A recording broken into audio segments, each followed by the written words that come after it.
Today we're taking a look at a brand new 12-inch Chinese chainsaw. Reviews of this exact same saw on YouTube. There are many like it, but this one is mine. It came in a box so small and I swear you would never get a chainsaw in it, and I guarantee you would never get it back into the box. The instructions were acceptable. The tools that came with it were of very poor quality, but they did the job. It doesn't weigh very much. It's a nice looking saw, but it has a sort of cheesy feel to it.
My first impression is it's not very powerful, but to be fair, for doing light yard work, you're not going to be cutting something the size of this most of the time.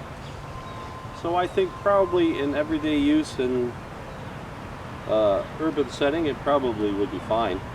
It does sort of have a inexpensive, cheap feel to it. However, it does start and run nice, and it was $80. I mean, I paid $80 for this on eBay.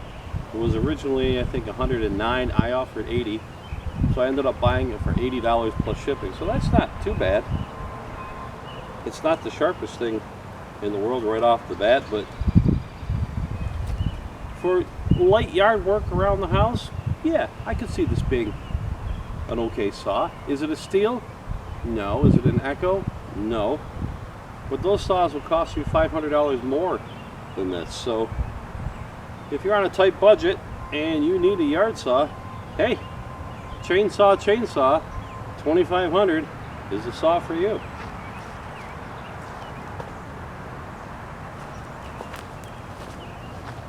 Vintage King Motorsports, when quality and price matter most.